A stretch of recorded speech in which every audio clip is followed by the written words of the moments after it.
Okay, welcome to another edition of Buck What You Heard. My name is Gene. You can reach me at Super Heavyweight. You follow me, I'll follow you back. And I'm joined tonight by my special guests, both members of Real Bucs Talk. It's very rare I get to get them on, so to me this was a special occasion. I had to cancel everything and pretty much, put my clean shirt on, the clean hat, and just get ready because it's not easy to get them both on at the same time.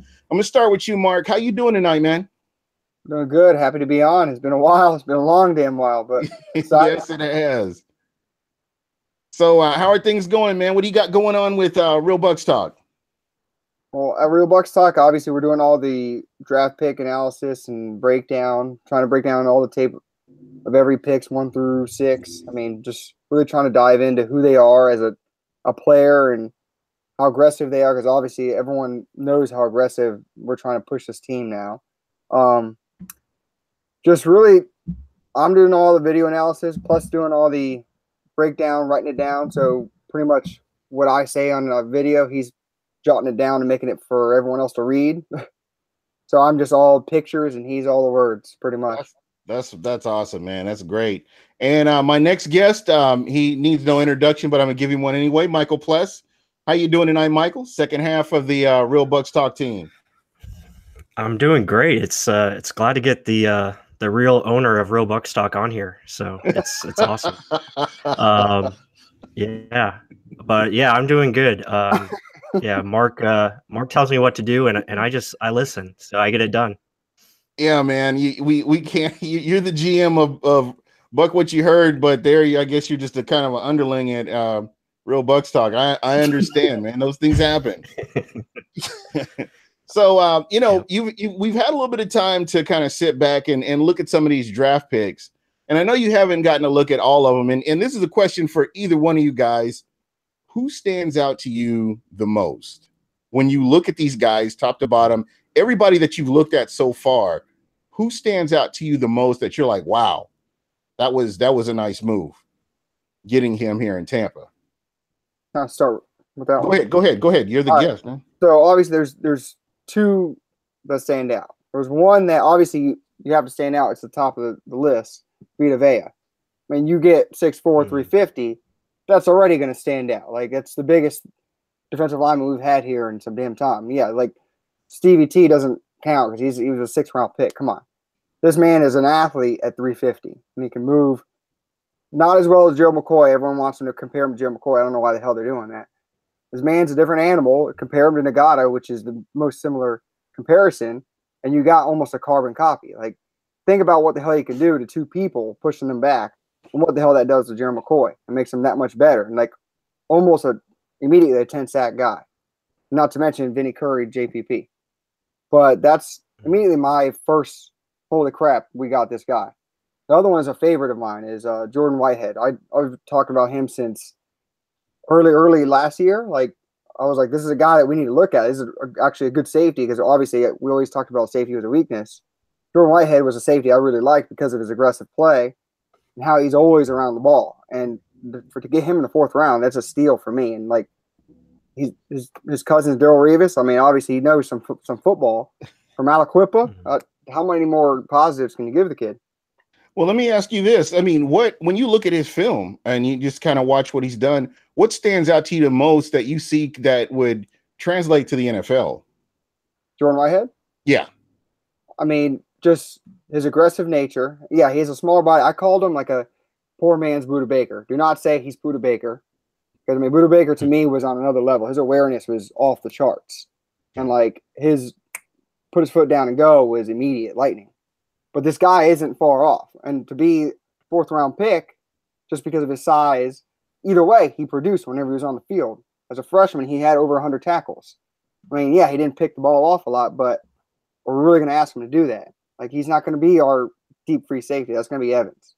But the thing is, he can be interchangeable with Evans. He can play slot corner. He can play free safety. He can play strong safety. He can play all over the field, which I was talking with Mike about. Mike Smith always talks about being multiple. What are all these guys possible? Like MJ Stewart, he's multiple. He plays slot and outside.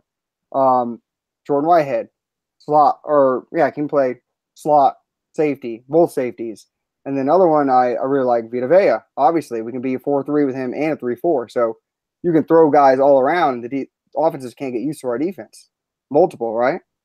What you look for. There you go. Michael Pless, who stood out? Who stood out to you so far? I mean, I think all of them, stand out on tape. I thought, what I like about the draft class is they all bring production. They all bring, aggressiveness, nasty nature.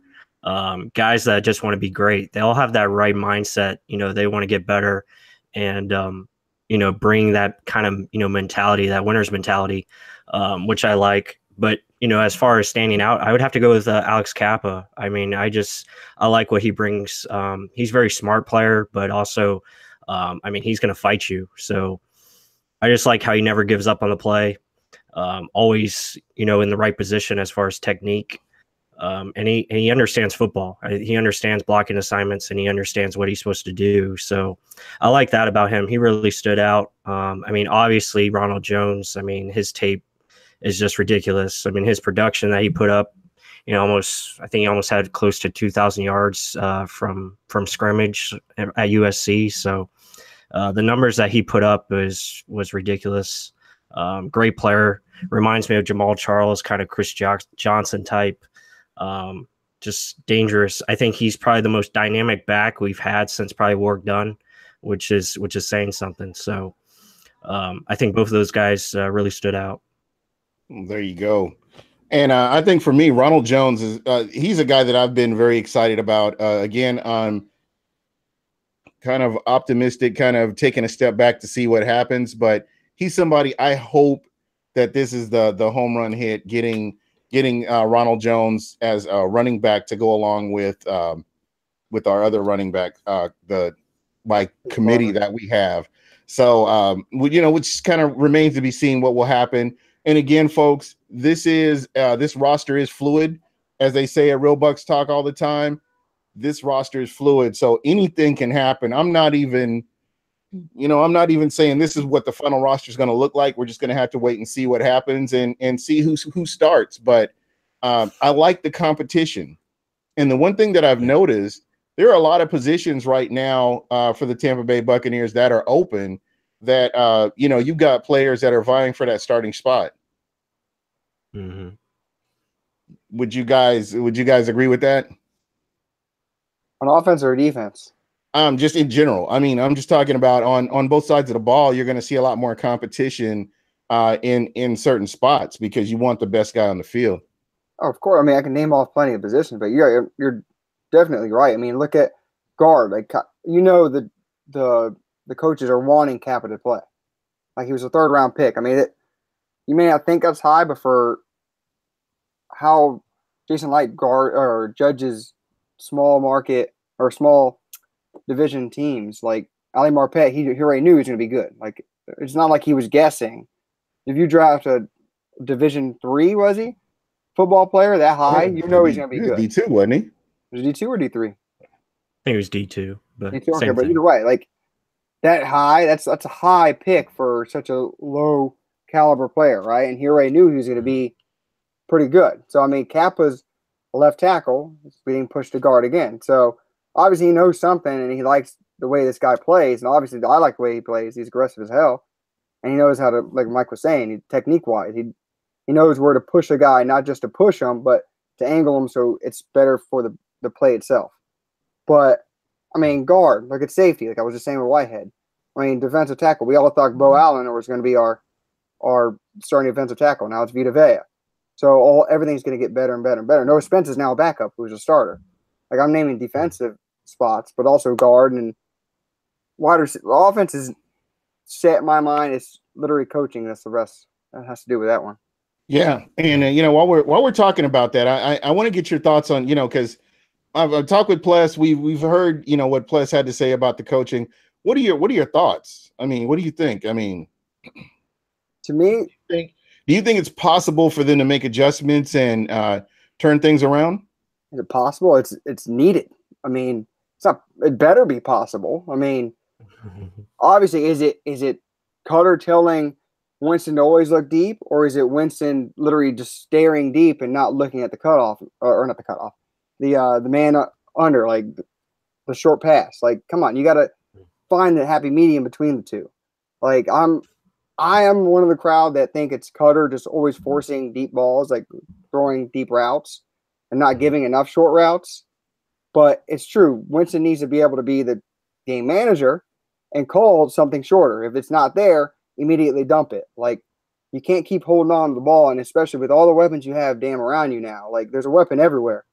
And the offensive line is damn near set. Now it's just one guard you got to make sure of. Right. So it's all around the ball. This is the most competitive and legit team we've seen on paper. Again, and I'm right there with you when you say on paper. This time, last year we were saying this, but this year it's even immensely better. Like, they've filled every need to me. Like, people would still probably say safety because they don't know what Whitehead can do, but come on, like everywhere else, it's pretty much sealed. The defensive line's totally revamped and it looks damn good. So I'm confident in Mike Smith because he didn't have shit for edge rushers last year. Well, and to that point, I mean, you know, that's been the argument. I've heard both sides of that. This is going to be his chance to prove is he a good defensive coordinator or not? There aren't any excuses, to be honest. On either side of the ball, the Buccaneers have to produce this year. It has to happen. Has to. I mean, that's kind of where my expectations are, is that this team has to do good because, you know, somebody's got to go. If this doesn't work out, somebody's got to go. I fully agree with that, especially on offense. Like, come on. I mean, defense, he just got those guys. Go ahead, Mike. I'll just say, you know, I think, you know, you're talking about the competition. I think, you know, this is probably the best roster we've had in, you know, decade as far as top to bottom. I mean, there's competition everywhere. You look at the cornerback position alone, you're going to push guys. You're going to push Vernon Hargraves. You're going to push Ryan Smith. You look at the offensive line and defensive line, there's a lot of depth there as far as just overall. I mean, every position you have it pretty much 1-2. You're pretty much too deep at every position, which is good. You have guys with experience. You have guys that are coming in hungry and going to push these guys for playing time. So really, you look at every spot, there's going to be pretty much no given job. It's all going to be a battle in training camp, which is going to be good for this team, a team that needs that, a team that needs a kick in the ass. And I think you're going to see that. But as far as the coaching, again, it's on and off. I think Cutter, you know, me and Mark talk about this. I think Cutter just tries to get too cute at times. He tries to get everyone the ball, tries to make them happy instead of just trying to do what's best for this team to win. And it shows in the play calling. He's trying to force feed Deshaun Jackson, or he's trying to force feed Mike Evans instead of just, hey, we need to take advantage of this guy because he's the weakest link on defense. You know, it's about attacking matchups. Same thing could be said for defensively. You know, if you see a weak link on the offensive line, you got to find a way to isolate your best defender and go attack that. You know, it's just little things like that they need to adjust to. And it's understanding your personnel. And I think they got a good understanding of what they have. And I think you're going to see improvement there. But again, it goes to execution as well. I mean, the players have to go out there and do their job. So, you know, I hear Quan Alexander and Levante David talk about, you know, we're going to hold guys accountable. We're going to make sure they know what they're doing out there. So I think that, you know, that starts with it. You know, that's the starting point. But, you know, it's also, I think, game management and understanding how to sequence plays is going to make a big difference. I think Cutter realizes that, and I think he'll make the improvement time. Offensive coordinator, I think, is going to help, especially during the week. So, I mean, we'll see what happens. But again, like, you know, you guys have said, I think this roster is loaded. I think Jason Light has done his job. He definitely deserves a contract extension. I think, you know, if we don't have the season that we're supposed to have, I think I wouldn't be surprised if Jason Light stays because he deserves it. Yeah. And to me, the big thing is he put all those pieces there. And if we go back and look at when Jason Light got here, I know 2016 wasn't his best year, but the year before that, I mean, he's done good to continually upgrade in a lot of positions. I know that he's missed on some players, but at the same time, there are a lot of general managers that miss on players too. So, you know, I would never hold that against him, but he's continually trying to improve. And he sees a mistake and he tries to move on from that mistake so that, he's not stuck with it. So it's one of the things that I've appreciated about Jason Light over the years. And another thing is he has a direction. He decided this is how I'm going to build this team. And that's what he's pretty much gone out and done. Built the team the way he saw it needed to be built. Because when he got here, like I said before, the cupboard was bare on both sides of the ball. I mean, you had maybe 3 guys, maybe. What would you say? 3 guys when Jason Light got here that were, besides Gerald McCoy, that were decent? Yeah, it wasn't very deep. And I would say, I think this offseason, I think Jason Light has probably had his best plan overall as far as knowing what he needed to go get. And he went out and did it. This team has been soft for the last couple of years, and he went out and got toughness. He went out and got physical, mean guys that can come in and make a difference on the lines. There was just too many times we were getting our ass kicked up front, and it was time to change. And, I think as just going into free agency and into the draft, I mean, he understood what he needed to get done, and he got it done. So I think this offseason has probably been his best. And I think he's learned from each offseason as far as what the needs are and what he needs to do. And he knows that, the defense line was just ignored too long, and it was time to make a change, and he did that. So I applaud him for that. But I mean, I think, you look at our division, we have to win in the trenches. I mean, each team is really strong up front, and it's going to change this year, I think. Yeah, most definitely. Mark? I fully agree. I mean, just look at the difference in players we've gotten. Like Alex Kappa, aggressive. They called him the bouncer during the draft. He'll throw you out of the club, right? Vita Vea, damn near the strongest guy in the whole draft, right? I think he got beat by who? Like one guy? Harrison Phillips. Yeah. And look at MJ Stewart and Carlton Davis. Like both of them are in your face, don't give a crap. They rather get a flag for being too aggressive than be a wuss and back off. Like, and if you look at our defensive line, how it's set up right now, we're pushing for pressure. I mean, we have a loaded defensive line now where it's rotational. So there's going to be fresh guys coming in all the time. So the corners can play up close because there will be pressure. Like if Mike Smith has it the way he wants it, there's going to be pressure. Vea is going to command 2. If Joe McCoy always demands 2. Where the hell are you going to put? You only have 5 guys. You can't put 4 of them on Vea and McCoy. So there has to be someone open or someone with a clear path or 1-on-1 who's going to beat it. So, I mean, that's why we can play a more aggressive defense now. We shouldn't see VH3 playing 10 yards back. If I see that, I'm going to be flipping out on the TV. He's going to break. Yeah. But that, like Mike was saying, the competition is going to get so much higher now because look how deep we are at corner now. We went from, we have Grimes who's about to croak on the field and Hargraves who people are still iffy about because of how sometimes he's really good. He plays the slide. He's really good. But then he plays on the outside. He's a piece of crap next week. But come on, the guy, he has his ups and downs. But I liked him as a player. Coming out of Florida, he was great. Was he worth that top pick like we gave him, number 11? Wasn't top 10 at all, but that's still to be known, right? But I like the fact that we have all these corners now that have to raise their game. And Ryan Smith is another one that you don't know. He has all the athleticism. He has the speed. He has the size. Can he put it all together this year? We don't know. Does he have it up here? That's the biggest thing. I mean, Hargraves, I know, has it. These 2 guys that we drafted have it. Will Ryan Smith have it too? Let's see. He may be the odd man out. He may push these guys even more. I would like to see that. Yeah, it's really interesting how the NFC South is kind of shaping up. You see, what was his name? CJ Anderson getting signed by the Panthers. Yeah, I think right.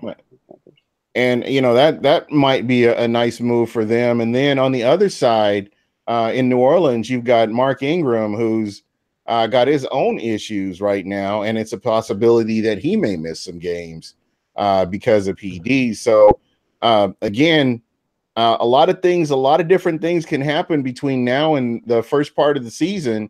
And we just don't know right now what's actually going to occur. And I wanted to ask you guys too, with the Ingram situation, is it possible that this guy that this affects that New Orleans Saints offense with him out? No, I mean they still have Kamara, so yeah. I mean, but you saw what they did when they worked together and when they had them both right. at their disposal. How much more dynamic that offense was. I mean, does losing the guy? I mean, it helps. Yeah, exactly. So I mean, does this hurt this team? Oh, I wouldn't say. To me, it does, Mike. I mean, like, it hurts. Yeah. It doesn't take away because that just takes away from Drew Brees. That's all it does. But it helps Drew Brees as well because they can just pound it into him. He was the power guy. Kamara was the pass catcher and finesse guy, right? Kamara is very similar to Rojo. I don't know if we've said that either. Like, they both have the same really good balance and elite quickness, always falling forward. But, I mean, Kamara can't do the things inside that Ingram can do. I mean, he's good, but he can't pound it in there, just shoulder it up and drive through a guy. I mean, it doesn't deter them. They'll put the ball more in Drew Brees' hands, and they'll test our new corners and our new defense. But, I mean, that Saints offense should not be taken lightly at all. Like, no, not at all. I'm not saying this is a wash for them. I'm just saying, does this change the dynamic of their scheme? Slightly. They can't pound the rock as much as they would want to. Mike, I want to get your thoughts on this too, because it seems like you're looking at it a different way. Yeah, I just think, Kamara, I think he's already a 3-down back in my eyes. And I think, the way they can utilize him, I think actually fits the Saints better because he can do a lot more than I would say Mark Ingram can. Not saying Mark Ingram's a bad running back. I think he brings a big dynamic threat for them. But I liked what Kamara can bring as far as big playability. I think it really doesn't really hurt them. I think putting the ball in Drew Brees' hands more, I think that makes him more dangerous because of what Drew Brees is. So being able to utilize Kamara more in the passing game, getting him more touches in the open space, I think that makes him a little bit more dangerous. But like Mark said, in the red zone, I think it might hurt him just because of what Ingram can do in between the tackles. So from that standpoint, it might affect them a little bit, but Kamara is still a damn good running back. So, and just again, this is all on paper. We're just talking right now because we haven't even gotten to camp yet.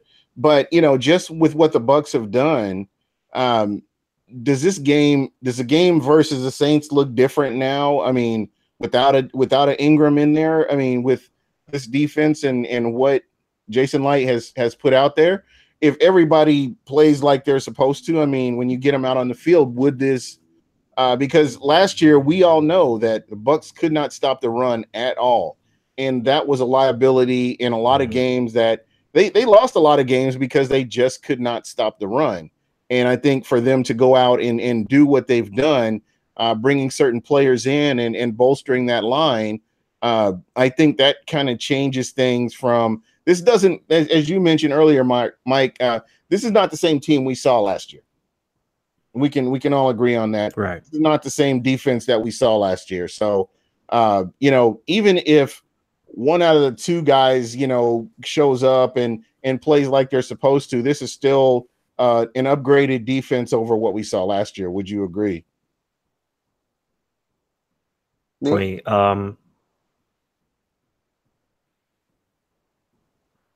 Oh, go ahead, Mark. Okay, I just want to make this point. I mean, obviously it's an improved defense. There's new players all over the place. The whole defensive line is new besides McCoy. I mean, people need to understand the fact of what Vita Vea brings. I mean, I know we were just talking about it earlier, but Vita Vea makes everyone behind him better. Not just next to him, but behind him. Because you have to realize where this big mass of a man is on the field. And it's not just he's just going to hold people up. He's going to push you forward so that everyone's going to gravitate towards him. What does that do? That's going to make holes clearer for Quan and David to fill up. There's not going to be easy running lanes no more. It's not going to happen. And then because of that, you can blitz them easier because they command more people. So that makes the time for a quarterback to throw the ball a lot less. So it makes these cornerbacks who press a lot more even better for our defense because the quarterback can't have an easy access to throw to. So that makes Evans and Whitehead's job, if he wins it, or Tandy or Conti, whoever it is, Conti, fan favorite, job way easier. So you got to understand what that big man does. Like, it's not like he's a piece of crap and he's just a fat slob who's going to stand there. He's not. So he's not Stevie T. Put it that way. I mean, I just need to get clear all these people that wanted Derwin James out because Derwin James affects it from the backside. This guy affects the second he pushes a guy backwards. Everyone's going to be on him. I mean, you can still look at another side of the field if Derwin James is on the right side. I mean, I'm just that big of a fan of Vita Vea, and I want to make it known. He affects everyone behind him, and he's the first person that snaps right next to the ball. So let's think about that. Yeah, and go ahead, Mike. Gene, hold on. Yeah, and to that point, everyone thought Vita Vea was the pick for the defensive line, but he's a pick for the linebacking core as well. And that's where he makes, our strength is the linebackers. And that's why you saw Quan Alexander and Levante David so happy for Vita Vea because that's what puts his value so high. I think that's what Jason Light saw. I mean, that's why they had him 4th on their board in the draft. I mean, because he impacts not only the defensive line, but the pretty much the whole defense. I mean, the way he can impact by taking up players and drawing double teams, triple temes. The guy is a force. So he is going to make everything easier, like Mark said, for this defense. It's pretty much going to allow our linebacking core to show how great they are because they're not going to be blocked up anymore. They're going to be able to roam free and be aggressive like they're capable of. And you're going to see a lot of tackles for loss. I mean, that's what the defense wants, and it creates 3rd and long situations. It makes it easier for your defense to get off the field. So, that's why the Bucs took Vita Vea because he impacts everything. Derwin James impacts one part of the defense. Vita Vea covers the whole damn thing. So that's huge. I mean, what he's going to be able to do for the linebackers is going to be outrageous because they're going to be able to pretty much do whatever they want. I mean, they can just pretty much have a field day. And guys, to go along with what everybody's saying, think about this right here. Levante David led this team in tackles. Quan Alexander was next. Chris Conti, Kendall Beckwith, Justin Evans, Ryan Smith, Robert McLean, Brent Grimes, then Gerald McCoy. That's the first defensive lineman you hear about with any reasonable number of tackles. You can't have that. That cannot happen. You see what I'm saying? I mean, I understand linebackers get tackles. I get that. But you should have a defensive tackle somewhere within the top 5 at least. Right. Would you, am I missing something here? Absolutely. I mean, when you consider how many times teams ran the ball on the Bucs last year, you would think that there would be, people would be getting tackles in there. No, I mean, ideally you want your linebackers, to lead your team in tackles. And I think that's what's going to happen this year. I think you could easily see Quan and Levante with probably 150 tackles each. I mean, it's definitely possible. So I think those guys are going to lead the way, but I think, with Vita Vea in there, I think you're going to see McCoy get more tackles. I think you're going to see obviously JPP and Vinny Curry make tackles as well. So they have the guys now, and you look at the corners that they brought in, those guys are going to make tackles as well. I mean, you talk about production. I mean, MJ Stewart, that guy's a tackling machine. So same thing with Carlton Davis. I think that, that's another part that people are not really seeing is because these guys bring fire on the edge as far as nastiness and toughness at the cornerback spot, and they're able to get in there and make plays in the backfield. So I think that's a weakness that we saw last year. Edge defense, as far as the run game, was pretty poor. And now you have these guys coming in. That's going to stop. So guys are going to be able to make more plays behind the line of scrimmage. Yeah. And, it's funny, again, you look at what this time last year, what the defensive line was supposed to look like with Jacquez Smith and Noah Spence were supposed to be your 2 starting edge rushers. And, by the second week of the season, neither one of them, third week of the season, I think neither one of them were playing. I mean, I don't think a lot of thought was put into that defensive line outside of who they had. But I think what they've done this year is they've solidified a lot of different positions, and it's looking good. I make one comment. Yeah. In the chat, Buck to World UK J1 just built the Trump wall on the D line. That's hilarious. Wow. I just saw that. Okay. I was like, oh, okay. That was funny. I had to laugh at that one. But about your point about Jacquez Smith gone. No Spence. He's a backup. Now he's going to be a rush specialist. So again, like this. And have you seen the guy lately? Yeah, he's ripped. He's looking like ripped, man. He's looking like a boy. Like, yeah. Like I was telling Mike, like I'm going to be saying this a lot this year. I have a strong feeling. You're going to hear, let the big dog eat. And you're going to see that in Twitter. You're going to see that in blogs. You're going to see that all over the damn place. Yeah, they all got chips on their shoulders, as Robert Greene calls them, the chip carriers. So that, I mean, to me, that's been the tweet of the month ever since I heard that. I mean, that's what it's all about right there. So Noah Spence doesn't even get talked about. I mean, exactly. He's a guy that's forgotten. No one talks about him, and that's a good thing. It's because he's going to take teams by storm this year. Yeah, that's exactly what's going to happen. And again, it's one of those things where they've improved this line. And we're not looking at the same thing we saw. What did Robert say? Get mad or get out of the way. There you go. That's right, man. Bro, you need to be making some t-shirts, man. I'll be first in line. Get mad or get out of the way. There you go. That's kind of how I feel, man, because I'm telling you, this is that season that they've got to win. There's no excuse for the Bucs not to do what they need to do. But I want to jump over to another subject. Finally they've announced one of the Ring of Honor members, and it's Tony Dungy.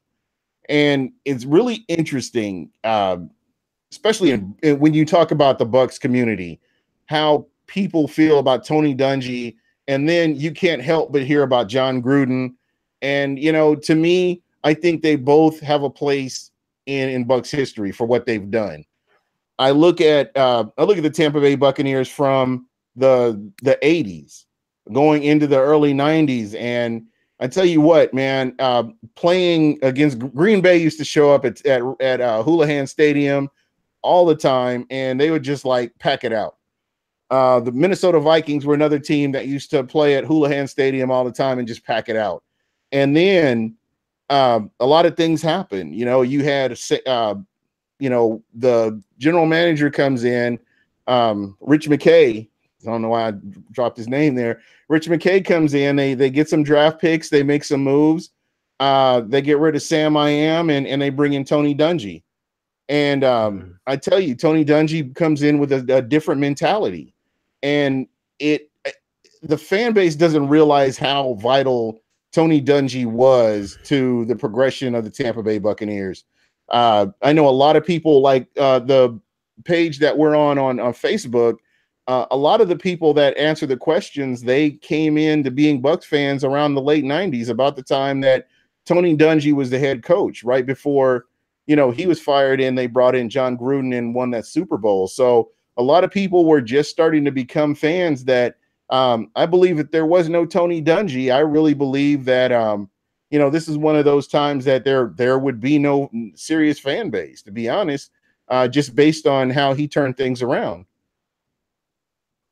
And Robert Greene says Tony Dungy had a higher ranked offense than John Gruden ever did in 15. Yeah, if you got to check out the chat, man. The chat is live right now. There's some back and forth down there, but again, I have the utmost respect for both of those guys for what they were able to do. Tony Dungy did a lot for the community.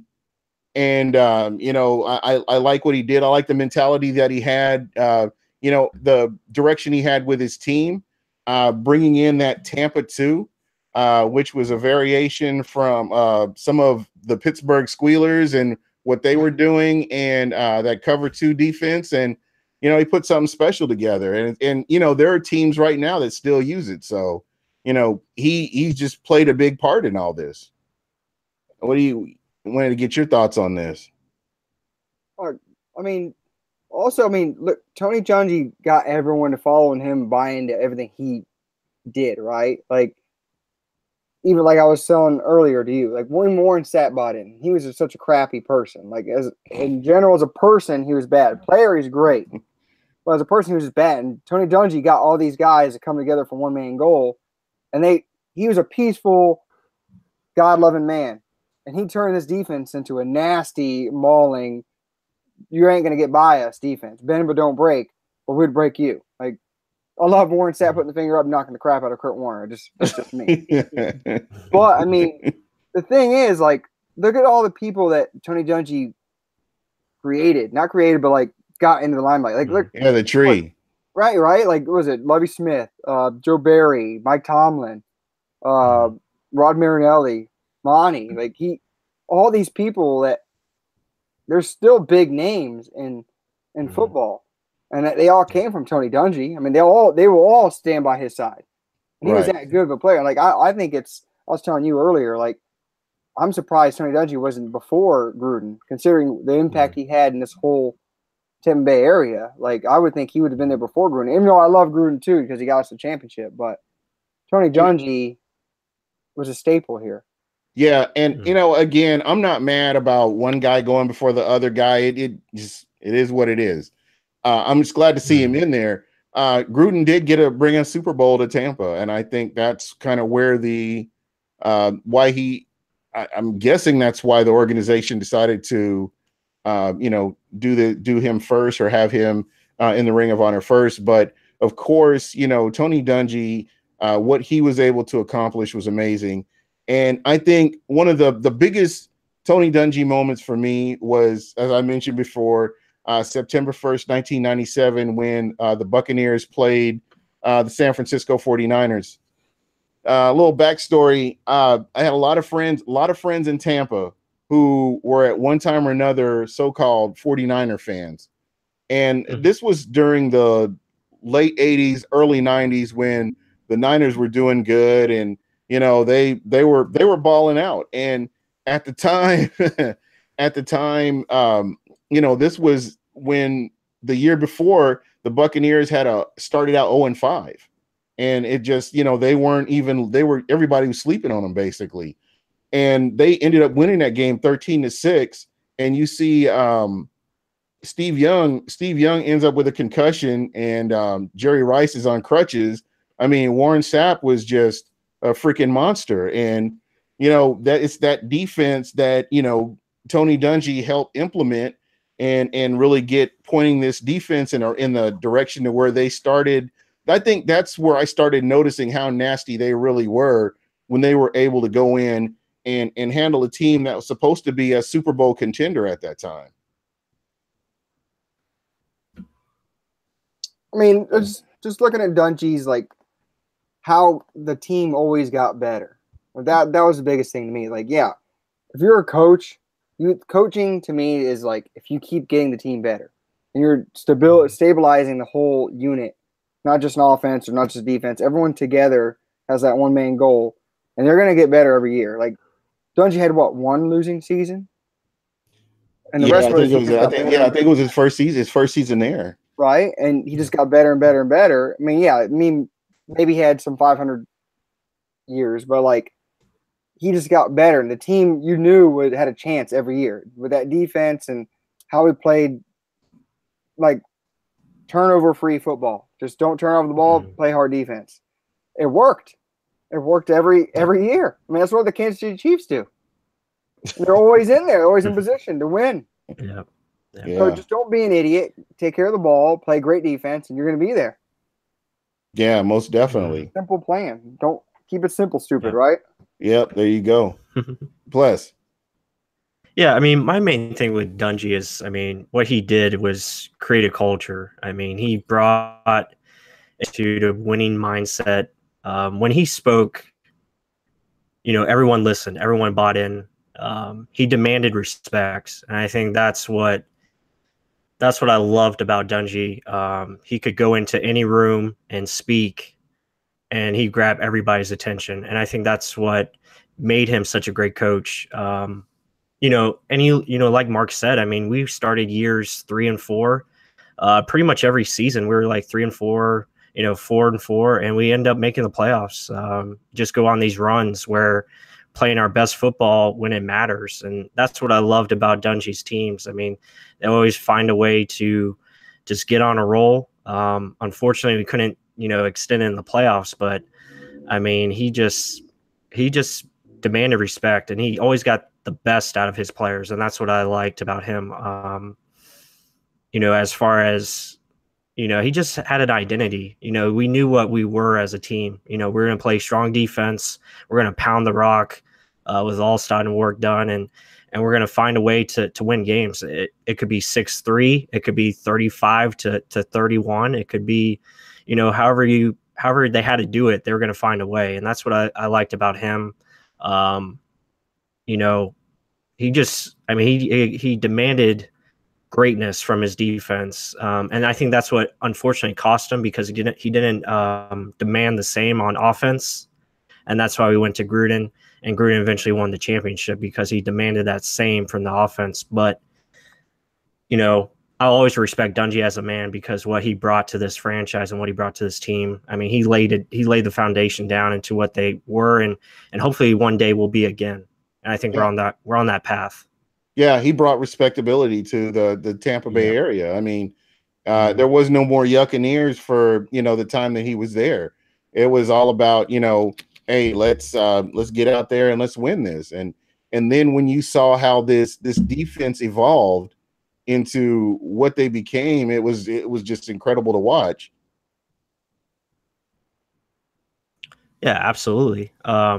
I mean, just years of consistency. I mean, as far as a defensive unit, pretty much number one, or at least top 5 pretty much every year he was here. And just the players that they were able to bring in, pretty much they were too deep every position on defense. It didn't matter if someone went down, they had a guy to come in and replace them.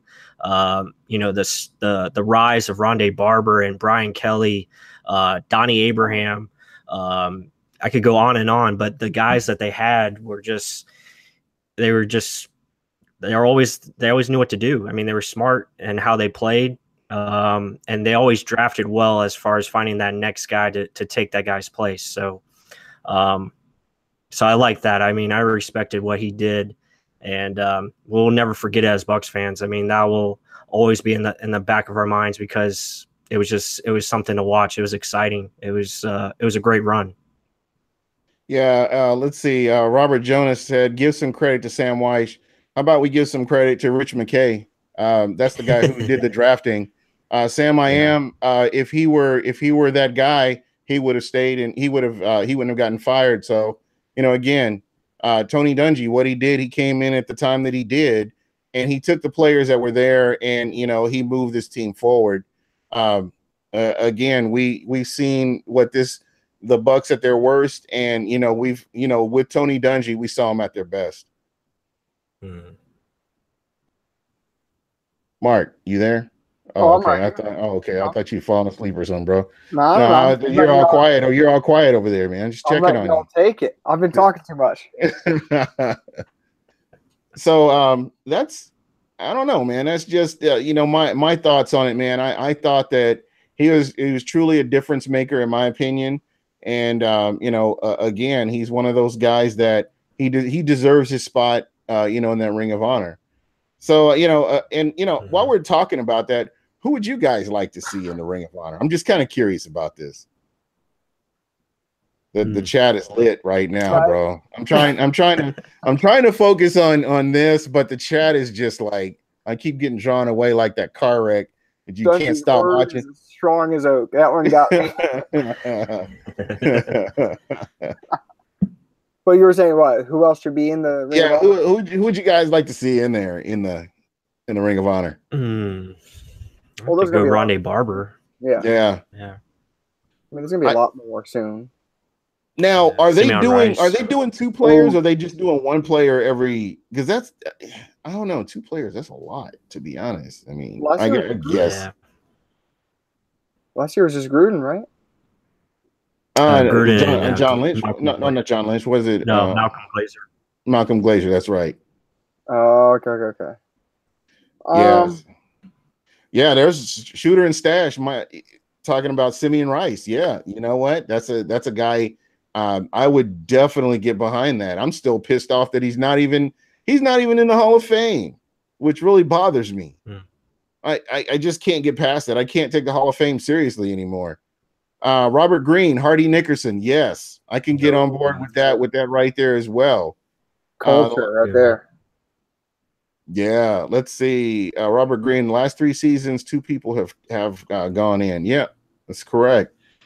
But that would probably be one of my guys. I would be cool with Hardy Nickerson. Simeon Rice would be definitely somebody I would love to see in there as well.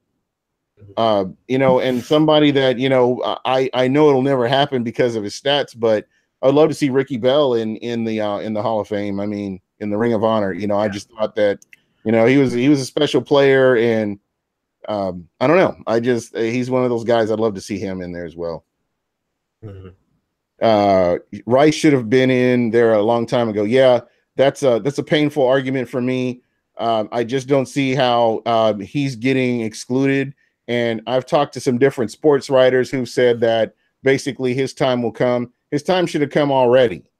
I just don't. Yeah. Barrett Rude, get bro. Do I block this guy now? Can I hit the block button? Can I hit the block button right now? This guy. You're talking about Barrett Rude. Well, let's put Savvy Piscatelli in there then, bro. If we're gonna just we're gonna get all reckless, man. Let's do it. Throw it BK way. BK was pretty good though. I like BK. Yeah, I did too, man. I did too. Man, I totally lost my train of thought when I saw Barrett Rude's name pop up there. I didn't know what to think. That's the truth right there. Hey, we can put Carl Williams in there too. Hey, Jacquez Green. We could make a party of all this here, man. No, but Jerry Wunsch. Jerry Wunsch, dang. Okay, let's get away from that. All right, yeah, I got to get away from the chat. The chat's going the wrong direction now. Sean Farrell, goodness, wow. I don't even know who that is. It just gets worse. So just kind of getting back to it. There's been a lot of good players that have come through the Buccaneers organization. The one thing I like, about the Buccaneers organization too, is the fraternity that they have. It doesn't matter what era that you played in. People are always welcome to, come back through, and you see players, you see like Shelton Quarles working in the Buccaneers organization, and you've seen in the past where Doug Williams has come through, and it's just always, been very welcoming. And I think that, Tony Dungy had a lot to do with it. A lot of players that played under him that still continue to, come back and contribute in different ways. Let's see. Simeon won't go in there. It's already dudes wearing 97, Akeem Spence and Stevie T. I don't know. But anyway, we're down to like the last 10 minutes here. I wanted to ask you guys, what are you guys working on now that you might want to share with a lot of the listeners here? For me, I'm personally just doing the last 2 picks. I mean, Have you started on that yet? No, not yet. I've done, Vea. I mean, I did Vea before we even picked him, and I just put up stuff after. But Vea, Ronald Jones. Let me ask you this, and while we're talking about this, we're talking about the picks. We're back on the picks again, by the way, folks.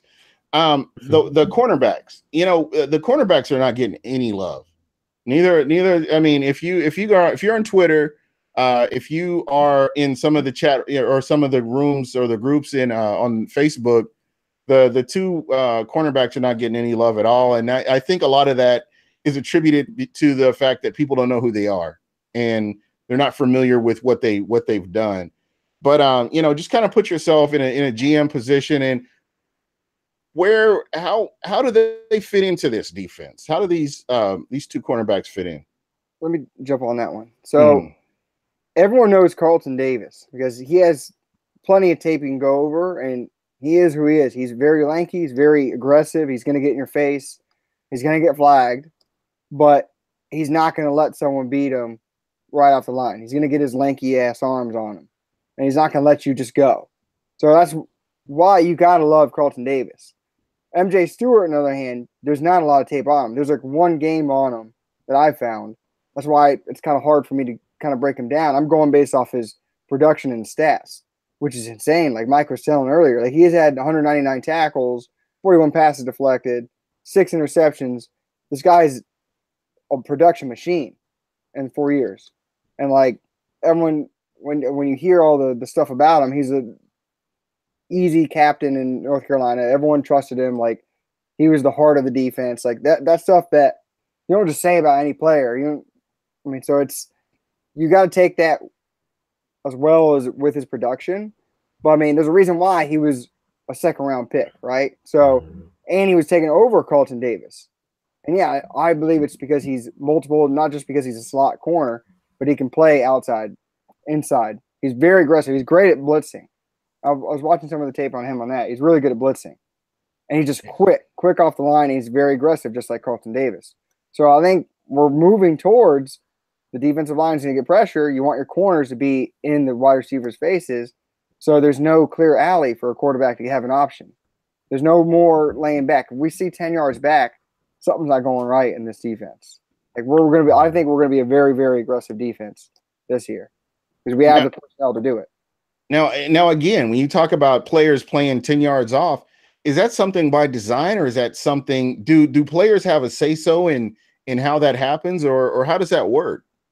I mean, we heard last year that they were saying, "Oh, we're not telling Hargraves to play that far back." But the thing is, if he knows that they're not going to get a rush for at least 5 to 6 seconds, how the hell is he supposed to play right on a guy when he's facing the opposite way where the guy's going to go? You can't. I feel bad for him because, I mean, unless you have 4.3 speed and you're just God-given, you can just run with anyone, snap of a dime. Okay, yeah, go ahead and do it. But he doesn't have that. No, not many people do. But he's very aggressive, though, against the run. And I love Hargraves against the run. But the thing is, like, with the piss-poor pass rush we had last year, it was hard for corners to do anything. People want to say, oh, Grimes did it. Well, Grimes also played back, but he also has many years experience over what Hargraves has.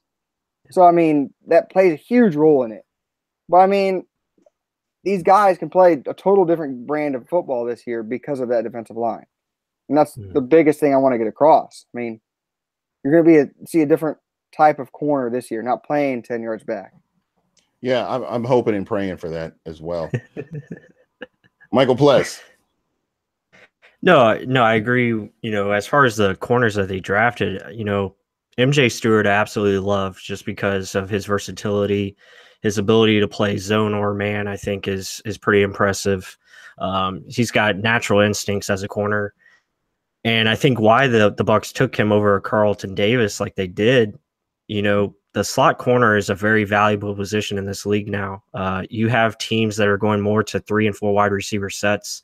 You're going to need 4 corners at least to have a decent shot of stopping passing offenses now because just the way the game is played now. You have to have at least 4 to 5 corners to be successful.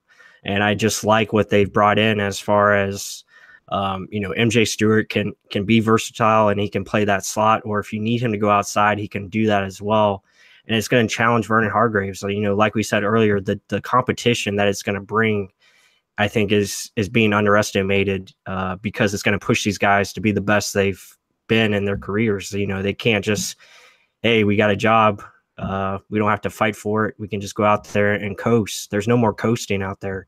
You have to earn your snaps now. So, and as far as Carlton Davis, I just love his mindset. He's always aggressive, in your face.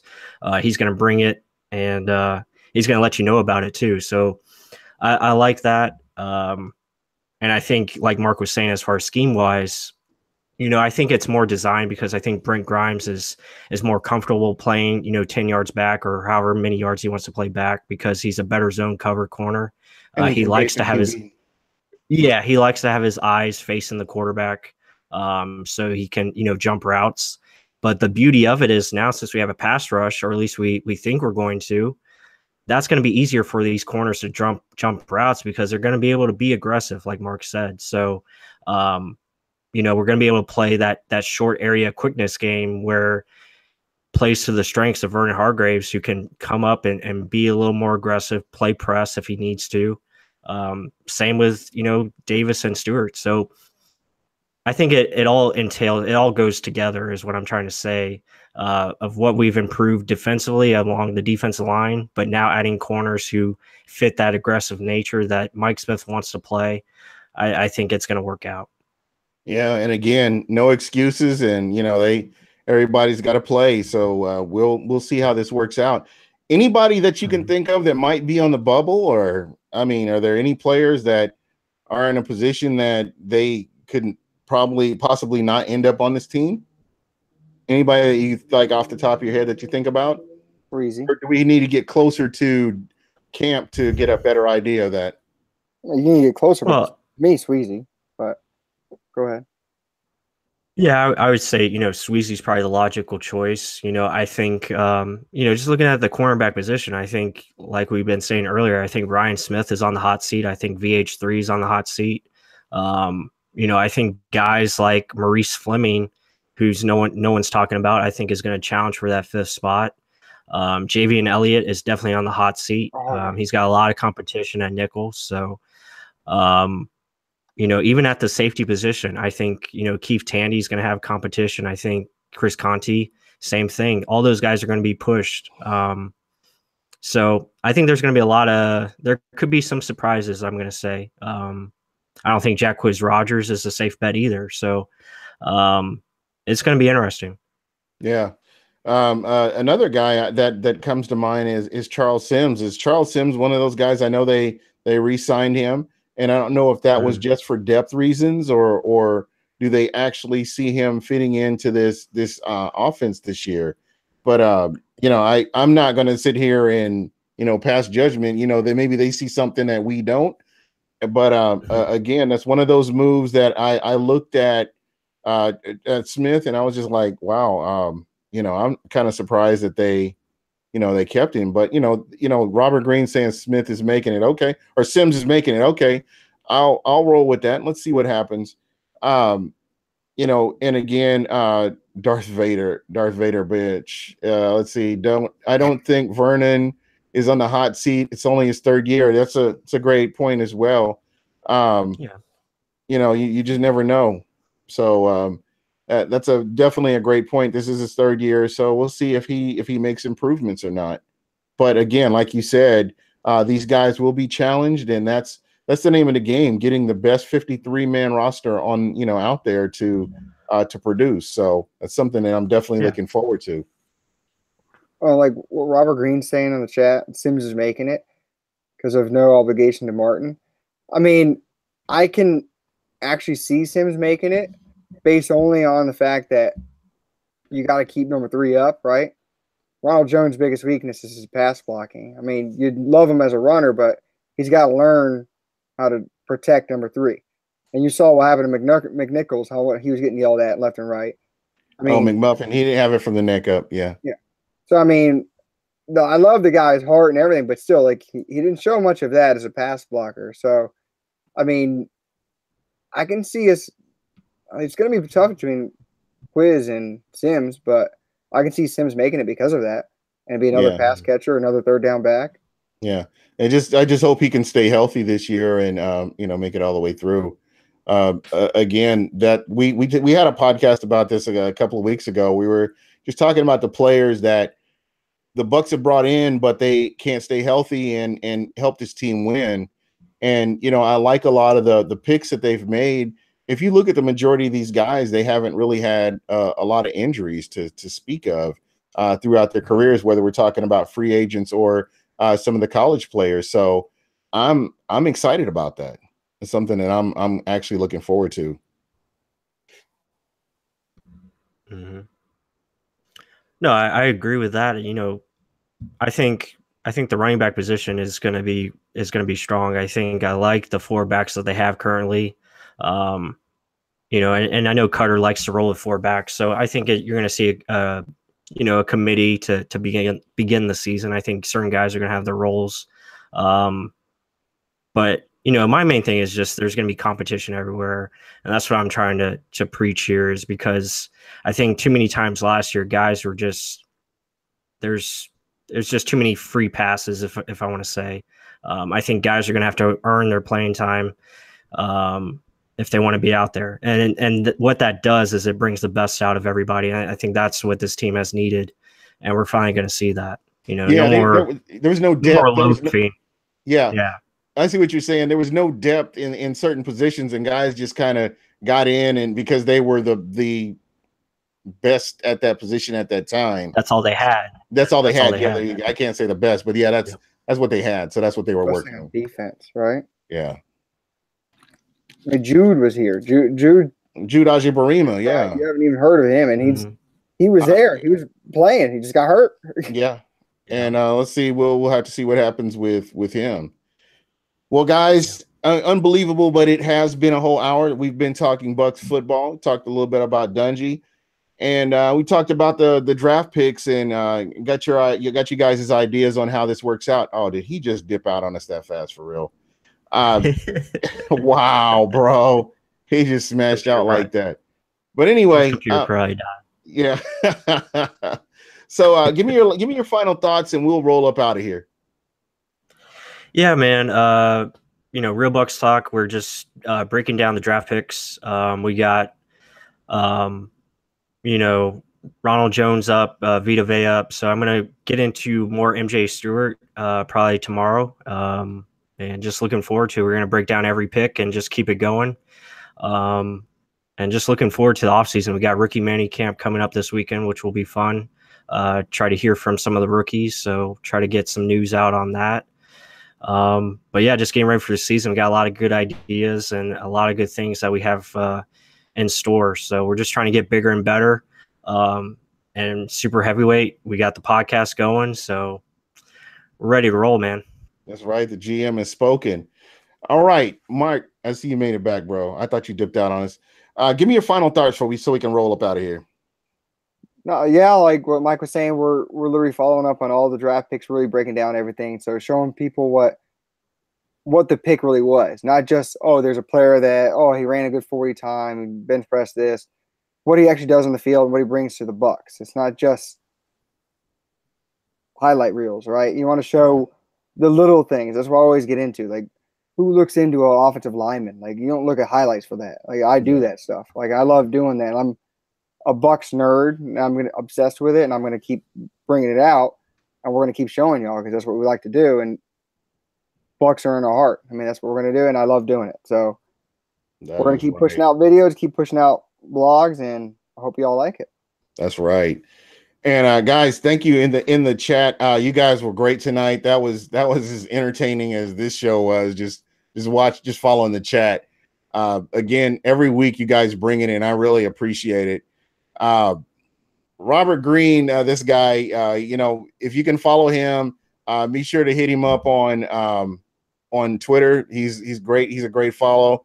No retreat, no surrender. There you go. Cobra Kai. I'm happy with, where the Bucs are right now. I just hope they can put it all together. It looks good on paper right now. We've been at this point, and we've seen this show before. What they have to do is put all this together and get it on the field and get some wins out of it. So to me, it's kind of, I don't want to take a wait and see approach, but this would be a redemption season, as Robert Green says, considering what we went through last year and that 5-win season. So again, just keep, you got to trust in the process. We've seen what the general manager has been able to do. Let's let's see what the coach can do, and let's see what the players can do, and let's see some wins. So be sure to check us out next week with another edition of Buck What You Heard. And that's pretty much it for us. And we're going to get up out of here. Peace.